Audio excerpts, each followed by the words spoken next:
안녕하십니까? GBS 청취자 여러분, 그리고 매일 복음 형제 자매님들. 오늘은 북톡하는 날이죠. 오늘은 한강 씨의 작별하지 않는다라는 책을 가지고 하겠습니다. 먼저 기도합니다. 성령 하나님 도와주세요.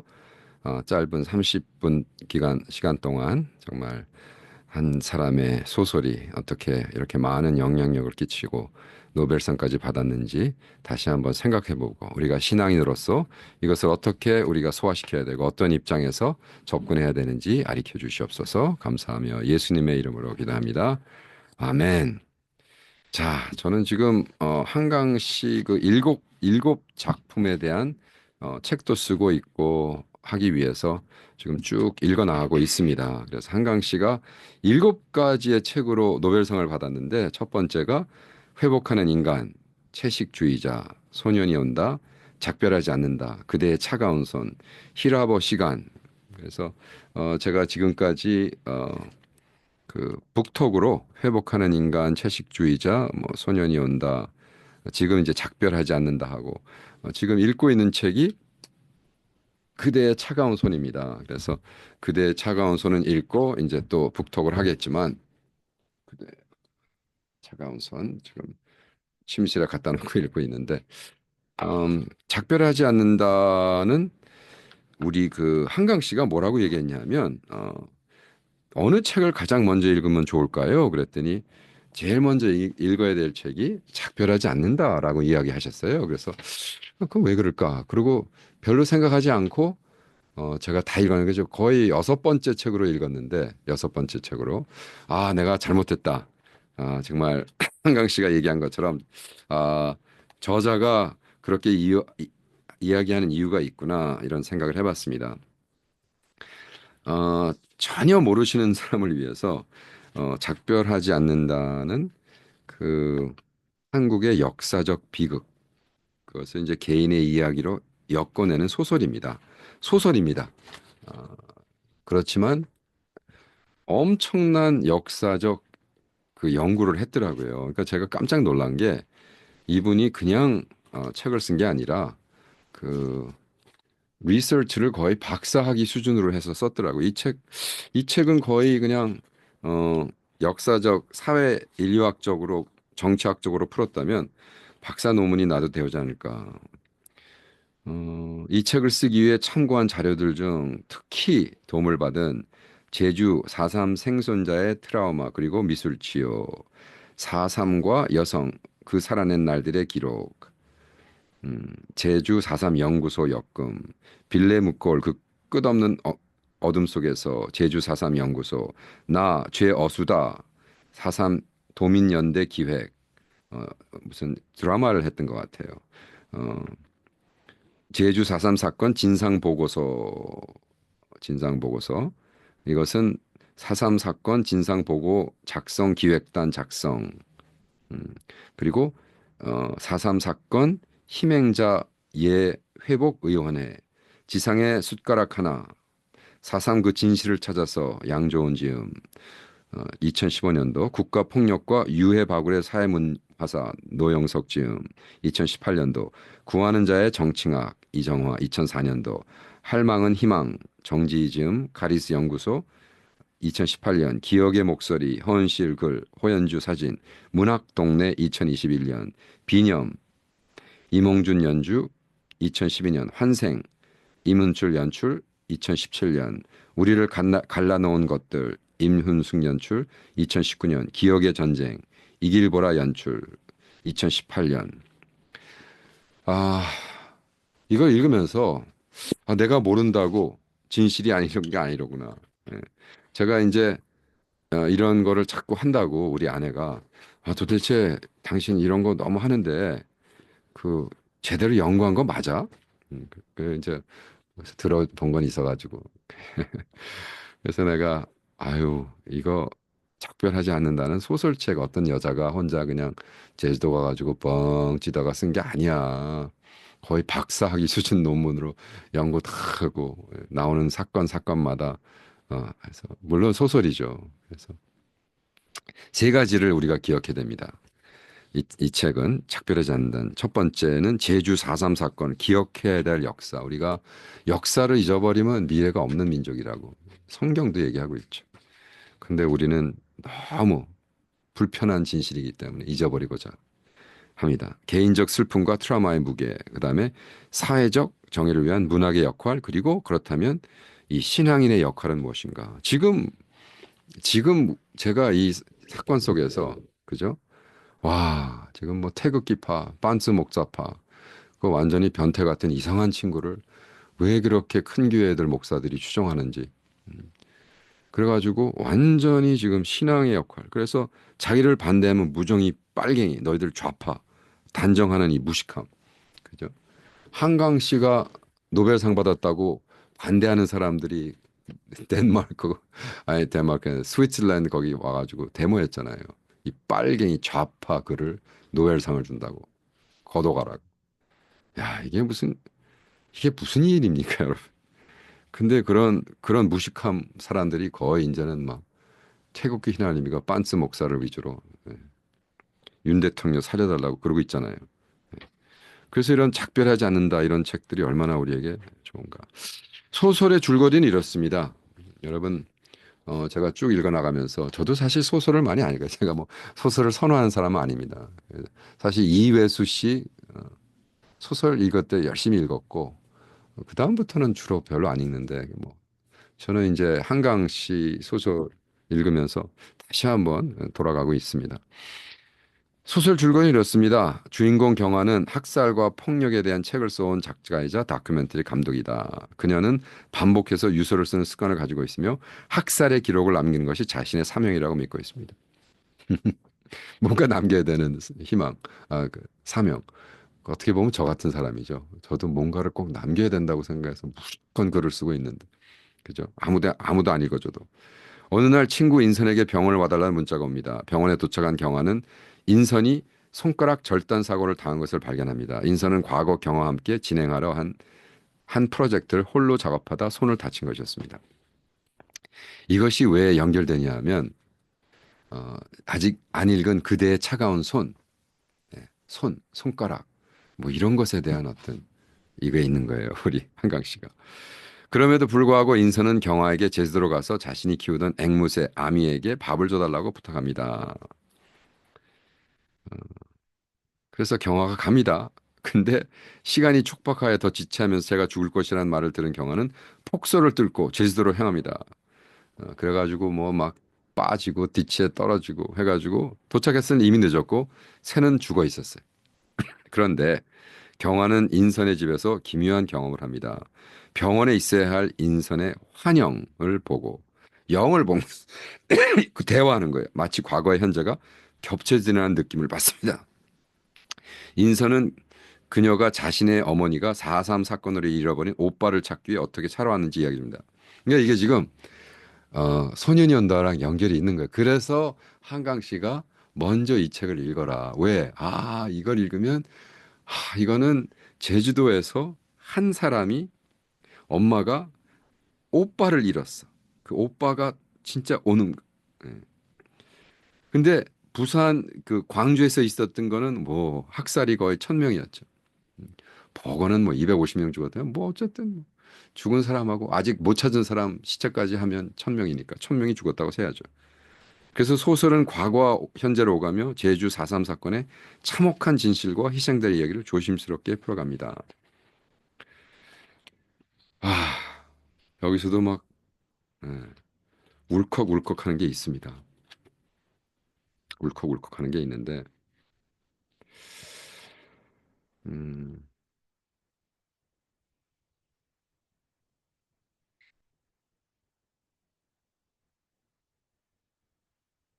음.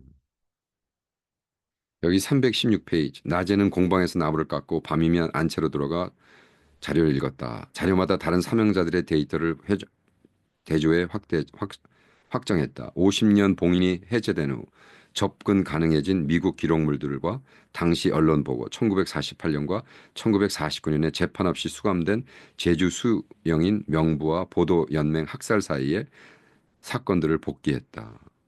음, 와, 끔찍하죠. 그 겨울 3만 명의 사람들이 이 섬에서 살해되고 이듬해 여름 육지에서 20만 명이 살해된 건 우연의 연속이 아니다. 이 섬에서는 30만 명을 다 죽여라도 공산화를 막으라는 미국 정의 명령이 있었고 그걸 실현한 의지와 원한이 작정된 이북 출신 극우 청년 단원들이 이 주간의 훈련을 마친 후 경찰복과 군복을 입고 섬으로 들어왔다. 해안이 봉쇄됐고 언론이 통제됐고 갓난아기의 머리에 총을 겨누는 광기가 허락됐고 오히려 포상되었고 그렇게 죽은 10살 미만 아이들이 1,500명이었다. 그 전래에 피가 마르기 전에 전쟁이 터졌고 이 섬에서 했던 그대로 모든 도시와 마을에서 출연한 20만 명이 트럭으로 운반되었고 20만 명이 트럭으로 운반되었고 수용되고 총살돼 암장되었고 누구도 유해를 수할 수 없게 허락되지 않았어. 전장은 끝난 게 아니라 휴전이 된 것뿐이니까. 와, 끔찍한 사건 아닙니까? 근데 이거를 그냥 덮었어요. 덮었어. 이게 이제 우리 어, 아, 가슴이 아프죠. 말이 안 나오네요. 핵심 포인트는 뭡니까? 제주 4.3 우리가 기덕 꼭 기억해야 될 첫 번째, 제주도에서 일어난 민중 봉기는 군사 독재에 대한 직접적인 저항이 아니라 좌익과 우익의 대립 속에서 희생된 사건이었습니다. 지금 여러분 절대적인 파워가 있다면 저 태극기 파 중에 예, 저 빨갱이들 죽이라 그러면 가서 죽일 사람들이 있는 거죠. 여러분 와 어, 지금도 아마 죽일 사람이 나올 거예요. 거의 죽이자고 또 달려들잖아요 지금. 그죠? 거기 나가가지고 다른 얘기하면 아마 거기서 두드려 맞아 죽일 거예요. 왜? 그것이 이제 신앙인들이 이데올로지 이상 자기 가지고 반대하는 사람은 다 마귀로 생각하는 순간 그 마귀도 죽이면 안 되죠. 이웃을 제가 뭐야 원수를 사랑하라 그랬는데 3만 명 이상의 제주도인이 희생되었으며 그들 중 대부분은 정치적 성향과 무관한 인간이었어. 어린아이들 1,500명을 그냥 죽여버렸어. 그것도 크리스찬 그룹 청년들이. 경화는 제주도에서 이 사건의 생존자들을 만나며 점점 더 깊은 진실에 다가가게 됩니다. 아, 그냥 아니야. 그놈들 다 빨갱이였어. 라고 쉽게 왜? 아 이거를 진실을 너무 불편한 진실이거든요. 그렇죠? 저기 우리 크리스찬 청년부들이 그렇게 했다는 것이. 역사적 배경은 뭡니까? 제주 4.3 사건을 제대로 이해하기 위해선 광복 후 한국 전쟁이 반발하기 전까지 3년간의 상황을 살필 필요가 있습니다. 1945년 8월 15일 일본으로부터 독립한 한반도는 남북으로 분단되었고 제주도에는 일본에서 귀국한 사람들, 독립운동가 출신의 사회주의자들이 많았습니다. 일본에서 하다가 사회주의자가 됐어요. 일본에서 왜냐하면 일본에는 그 사회주의자들, 북한 빨갱이가 아니라 사회주의자들, 마르크시스트들이 많았단 말이에요.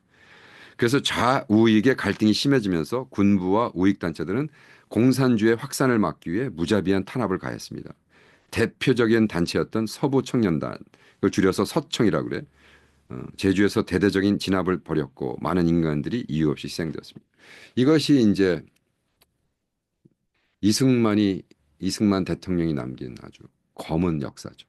이거를 이승만은 크리스찬이었어. 그러니까 덮어라고 하면 안 된다는 거예요. 박정희가 그 뭐 몇 명이나 죽였다고 뭐 수천 명 죽였는데 이렇게 얘기하면 안 돼. 아 박정희가 우리 저 경제 발전을 했으니까 이렇게 하면 안 된다는 거예요. 역사는 역사 그대로 풀어서 우리 후배들에게 가르치고 그러나 용서받을 건 용서받고 그죠? 마치 그거는 뭐 복음을 위해서 했으니까 우리가 음, 크루세이더들 이 머슬럼 학살한 건 덮어야 돼 이렇게 얘기하는 거예요. 그렇게 하면 안 되는 거예요. 크루세이더의 그 피비린내 난 크리스찬들이 머슬름 주인 거에 대해서는 우리가 사죄하고 역사적으로 밝히고 해야 된다는 거죠. 한강은 이 소설을 통해 단순히 역사적 사실을 기록하는 것이 아니라 아픔을 기억하고 공감하는 것이 얼마나 중요한지 강조합니다. 제가 읽어드렸잖아요. 그 데이터. 지금 그 엄청난 연구가 발표되고 있고 다뭐 연구하고 있는데 우리는 그냥 안 들은 거고 들어본 적이 없고 관심 없었던 거고 뭐 제주도에서 일어난 게 그 옛날 걸 그러니까 넘어간다. 그러나 그건 너무 아니 왜 소설가가 이런 소설을 써서 노벨상 받은 후에 우리가 저도 한심하죠. 예. 크리스찬들이 이걸 앞장서서 해야죠. 더욱이 이승만을 사랑하는 사람일수록 그러니까 이승만을 사랑하면 이승만 씨의 잘못한 점과 잘한 점을 같이 얘기를 해야죠. 그건 다 빨갱이여서 죽였다라고 얘기하면 안 된다. 그건 너무 심플하죠. 죽은 몇만 명의 사람들의 인생을 그렇게 하면 안 되는 거죠. 핵심 포인트 두 번째는 뭐냐? 개인적 슬픔과 트라우마의 무게. 이 소설은 단순한 역사 소설이 아닙니다. 트라우마와 애도의 이야기이기도 합니다. 경아는 원래 반복되는 악몽을 다큐멘터리를 만들고 싶었지만 점점 이 꿈이 단순한 상상이 아니라 실제적 트라우마와 연결됐음을 깨닫게 돼요. 그러니까 얘는 계속해서 꿈을 꿔. 그러니까 지금 한강 씨가 잘한 거는 사실 작별하지 않는다와 소년이 온다에서는 엄청나게 이게 프래그먼트. 그러니까 막 이거 읽으려면요. 무지 힘들어요. 이게 막 꿈을 했다가 여기는 시는 많이 안 나오는데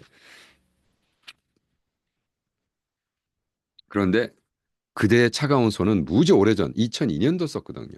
2002년도. 그죠? 이게 소년이 온다가 2014년도. 근데 흰이 2018년도. 가장 끈 게 작별하지 않는다가 2021년도에 쓴 거예요. 그러니까 이게 연두소로 보면 아마 작별하지 소년이 온다가 2014년도에 쓴 다음에 아, 이거를 조금 더 뭐라 그럴까? 정돈해서 그죠? 어, 2021년도에 작별하지 않는다를 썼으니까 거의 7년 후에 쓴 거예요. 그래서 4.3 사건도 써야겠구나. 근데 이제 그 요거를 가지고 그, 그 크리스찬 그룹, 익스트림 그룹이 아주 빨갱이 글이다. 제가 소년이 온다 한강 씨 얘기에 대해 쓰자마자 제 카톡방에 그 왜 빨갱이 글을 소개하냐고 이러는 또 선교사가 있었어요. 영국의 무슨 선교사인데. 그래서 내가 선배님 막말로 좀 무식한 소리 그만하시고 무슨 어떤 유튜브를 보고 그런 생각을 하시는지 모르지만 정말 요즘은 무식한 사람들이 너무 용감하고요. 막말로 책 한 권 안 읽고 얘기하는 거예요. 책 한 권 안 읽고.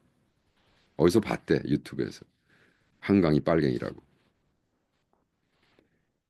여기서 이제 눈이 나옵니다. 그냥 아름다운. 그래서 여기 보면은 책자에도 그냥 눈. 눈은 뭐예요? 한강 씨가 눈은 언제나 비현실적으로 느껴진다. 속도 때문일까? 아름다움이니까 하면서 44쪽, 45쪽에 이렇게 쓰고 있어요. 그런데 눈이라는 것은 뭐를 상징하냐면 첫째, 4.3 사건 당시 희생된 시체를 덮었어요. 아름다워. 그러니까 시간이 지난 다음에 우리는 그냥 아유 제주도에 뭐 그냥 너무 덮을 수가 있어 무조건. 그죠? 그리고 고립된 제주도민들의 외부의 도움을 받을 수 없던 상황. 그리고 경화가 폭설 속에서 길을 잃고 홀로하는 막 와가지고 네. 너무 재미난 게 제가 어, 소년이 온다 투어를 광주를 갔거든요. 그때 폭설 완전히 스노우 스톰이 와가지고요. 제가 지금 제 페이스북에 그 프로파일 사진이 그때 폭설을 계속 기억해요. 아, 이게 오버랩이 되더라고요. 작별하지 않는다의 그 눈과 그죠? 광주시에 그때 뭐 엄청나게 눈이 와가지고 제가 첫날은 아예 나가지도 못했어요. 그때는 뭐 퇴행성 관절염 때문에 걷지도 못했고 이 모든 것이 연결되어 과거와 현재를 잇는 장치로 사용됩니다. 역사가 덮어놓고 음, 현존적 사실을 아름답게만 본다. 4.3의 현존적 사실 그때 존재했던 현실을 덮어버려. 그렇다면 우리는 무슨 이것이 사회적 정의 제가 지금 캄보디아 사회적 정의와 가난에 대한 책을 쓰고 있거든요. 그래서 어느 대학이랑 같이 교수들 몇이 모여가지고 캄보디아 가난과 사회적 정의에 대한 정의를 내렸어요. 이제 그걸 지금 책을 같이 쓰고 있는 제가 책을 쓰고 있고 이제 그 논문이 발표되는데 여러분 사회적 정의 가난한 사람들 그냥 이유 없이 죽은 사람들에 대한 거를 우리 그리스도인들이 앞장서서 대화를 이끌어내줘야 되지 않겠습니까? 아, 덮어놓고 그냥 아 믿어. 우리는 그냥 들어갈 때 잘 되고 나갈 때 잘 되고 복을 하고 아이고 우리는 그냥 뭐 우리는 복이야. 아이고 우리 막내까지 대학 다 결혼 잘해가지고 시집 잘 가서 이제 교회 갈 필요가 없다는 이런 무식한 저, 신앙의 주인공이 되죠. 그런 죽어서 지옥 갑니다. 왜 예수를 만난 적이 없기 때문에. 그죠? 예수를 만난 적이 없는 사람들이 무슨 뭐 기도 열심히 해서 복 받아서 난 천국 간다고. 기도 열심히 해서 세상에서 복 받고 어떻게 천국을 가요? 그래서 사회적 정의 문학의 역할은 무엇이냐? 한글의 글은 단순한 허구가 아니라 사회적 기억을 보존하기 위한 문화적 저항입니다. 제주 4.3은 오랜 기간 동안 금지시된 주제였습니다. 왜? 연구를 못하게 했어. 한강은 이 사건을 문화적을 통해 되살려 더 이상 잊혀지지 않도록 역할을 합니다. 저는 너무 감사해요. 한강 씨가 노벨상을 받는 바람에 이 책이요. 와, 뭐 사실 팔렸지만 그렇게 팔리지가 않았어요, 사실은. 이 책이 언제 나온 책이냐면요. 읽어드릴게요. 이 책이 발표돼 가지고 처음에 발표됐을 때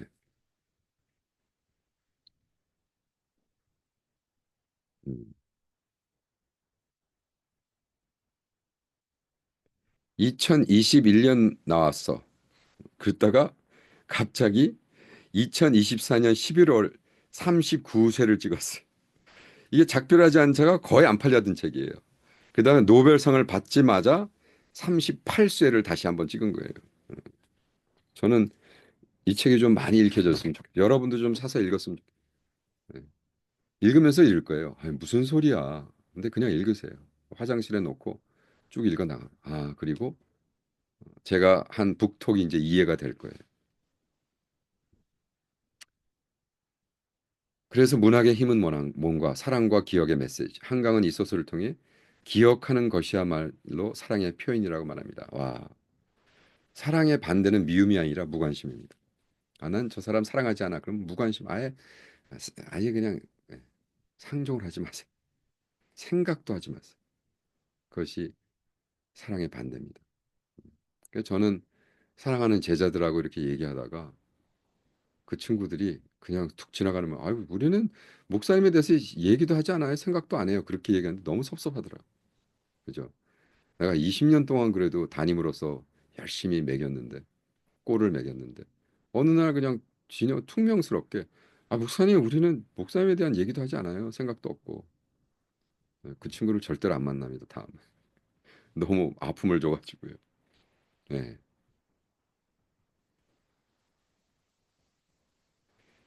한강 씨가 이렇게 쓰고 있습니다. 몇 년 전 누군가 내게 다음 작품 무엇이 될 거냐고 물었을 때 나는 사랑에 대한 소설이 되길 바란다고 했다. 지금도 같은 마음이다. 이것은 단순한 로맨스가 아니라 역사를 기억하는 거야말로 가장 깊은 사랑의 형태임을 의미합니다. 자, 요약합니다. 시간이 지나서. 요약하자면 작별하지 않는다는 역사와 개인의 기억을 결합하여 세 가지 중요한 주제를 탐구하는 소설입니다. 첫째, 제주 4.3 사건의 역사적 의미, 단순한 폭동이 아닌 이념 갈등 속에서 희생된 이 민간들의 이야기, 지금 한국이 겪고 있는, 그래서 지금 한국 사람들이, 기독교인들이 읽어봐야 돼. 왜? 지금 이 빤스 목사 대결과 윤 대통령을 해방해달라는 그지가 발세이 같은 이런 이단들이 어떻게 되느냐. 20년, 30년, 50년 뒤에 누군가 소설을 쓰면 아주 막말로 개판 나는 거예요, 개판. 개독교 대표들이 이렇게 되는 거예요. 제가 하나 쓰려고 그래요. 10년 뒤에. 이 개독교 대표들이 이런 짓을 했다. 그렇기 때문에 역사를 제대로 써야 되는 거예요. 그래서 개인적 트라우마의 슬픔, 과거의 아픔이 어떻게 현재까지 영향 저기 소년이 온다 그랬잖아요. 죽은 자가 살은 자를 가르칠 수 있을까? 아직도 울컥울컥한 거기서 5장 마지막 절에 소년이 그러잖아요. 죽지 마. 죽지 마라. 죽지 마라. 너는 나에게 이렇게 와서 이렇게 얘기하지. 죽지 마라. 죽지 마라. 죽지 마라. 이것은 한강시가 광주에 있는 사람들에게 죽지 말라는 거예요. 왜? 광주시는 아직도 자살률이 다른 도시보다 높아. 왜? 45년이 지났는데 그 트라우마. 음. 그때 20살이 지금 어떻게 돼? 65살이 된 거예요. 문화적, 사회적 역할, 기독되지 않은 목소리를 되살리고 정의를 추구하는 문학의 힘. 그렇다면 신앙의 힘은 뭐냔 말이에요, 도대체. 그죠? 우리 신앙인들이 뭘 해야 되냔 말이죠. 우리는 잊어서는 안 될 이야기며 과거와의 작별을 거부하는 한편의 문화. 여기서 작별하지 않는다라는 제목이 뭔지 아세요? 그 역사적 사건, 제주도 4.3 사건과 우리는 이별하면 안 된다. 계속 옆에 둬야 된다.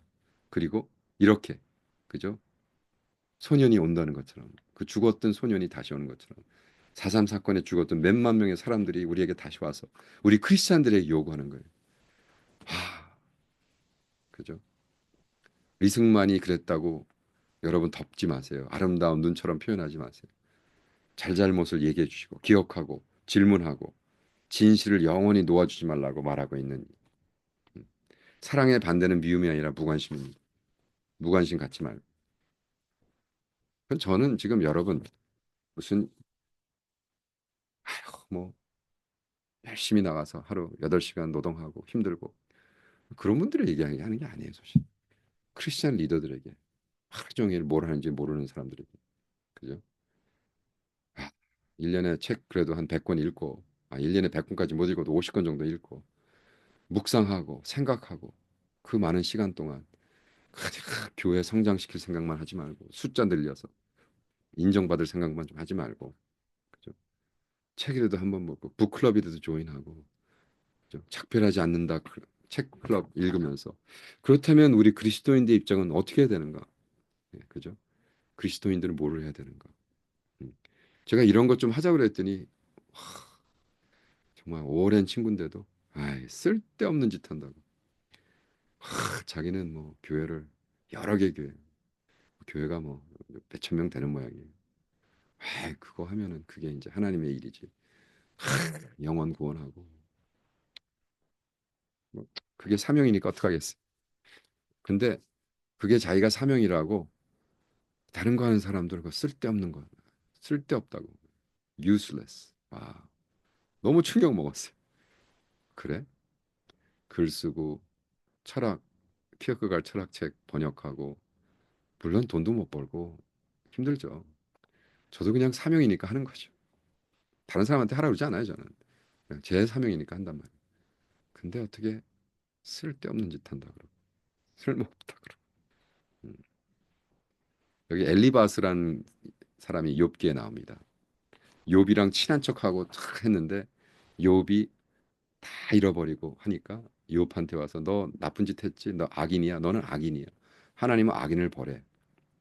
그러니까 평생 욥이랑 친한 척했지만 욥과 계속 컴피트하고 욥을 욥이 하는 걸 어프로브 안 하고 그런 친구가 있더라고요. 그래서 저는 제가 이제 60대 중반인 들었으면서 정말 손절할 사람은 빨리 좀 출연해서 해야겠구나. 너무 아까워요. 제가 25년이라는 시간을 같이 보내는데 그런 사람 미워하려는 게 아닙니다, 여러분. 사랑해야죠. 그래도 뭐 존경받는 목사인데 그냥 사랑하고 기도해주고 그러나 그런 사람이랑 꼭 이렇게 만나서 대화할 필요는 없는 것 같아요. 왜? 만날 때마다 시험 주는데 무시하고 쓸데없는 일 한다 그러. 자, 작별하지 않는다. 정말 강추합니다.